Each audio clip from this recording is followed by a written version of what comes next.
Hello all, welcome to part 26 of the Wireless LAN Security Mega Primer. In this video, we will look at cracking WPA WPA2 PSK with just the client. So how would this work? Well, if you remember, the Cafe Latte and the Hirte attack were successful in getting the web key from an isolated client by stimulating it to generate more and more web encrypted packets.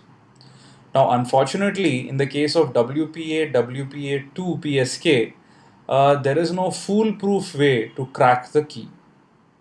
The only way you could do it once again is if the passphrase is poorly chosen. Now, even with that in place, how do we go about it? Because the the authorized access point is not here. We only have the client. So in the previous video, we saw how simple it is to actually create WPA WPA2 honeypots using Airbase NG.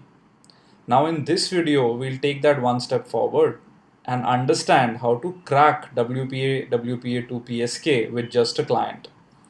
So if you remember this familiar diagram, in this case I've just replaced the access point with the hacker. Now he does not have the pre-shared key.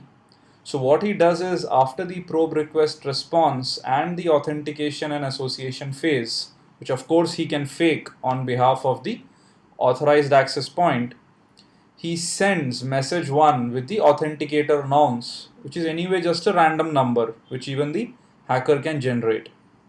The client, which has the correct pre-shared key derived from the passphrase, generates the S nonce and sends it in message 2 along with the MIC. So now the hacker does not have the passphrase, but he has the A nonce, S nonce, AP MAC as well as client MAC address. Now if you remember the WPA WPA2 passphrase cracking, all we have to do now is a WPA2 based dictionary attack. So this is what we'll do now. Let's go back to our setup. Now I'll start AeroDump NG on channel 1, just quickly monitor what is happening. And I start my client as well. And if you notice, the client is probing for an access point called Wireless Lab. This is the SSID. So what we will do, like in the previous video, is quickly set up 4 access points because we don't know the client's security configuration. One which is an open access point, which is the first one, all having the name Wireless Lab. Second, which is the web encrypted access point. Third one would be WPA PSK, and the fourth one would be WPA2 PSK. Let's switch off the client for a second while we are creating it. Not required, but would be helpful. Now what we will do is, let's go ahead and start this up and store it in some file. Now let's switch on the client while we have all of these 4 access points and see what happens. Client has found Wireless Lab, right? And it says it was able to connect to Wireless Lab. And if you notice, we were able to find the WPA handshake, DDDD, which kind of confirms our suspicion that client is actually using a WPA2 CCMP based profile. So let's close all of this. And now what we'll do is, we'll try and crack this WPA handshake packet.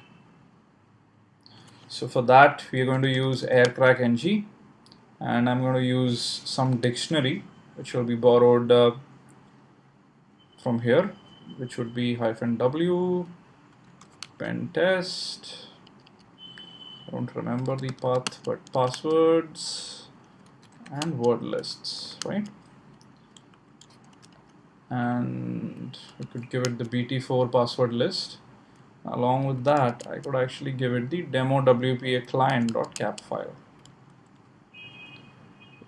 We will choose number 3 and the cracking has begun. And if a weak passphrase was chosen, uh, then we would be able to crack the WPA2 PSK passphrase. Right, so let's give it a moment. And awesome, it was a pretty weak passphrase, and this is what it was. So let's come back to our video. So I guess what I really wanted to prove is if it's open, nothing bothers us. If it is web, well, Cafe Latte and Hirte is your friend. If it is WPA, WPA2, PSK, you may be able to crack the key if a weak passphrase had been chosen for that network.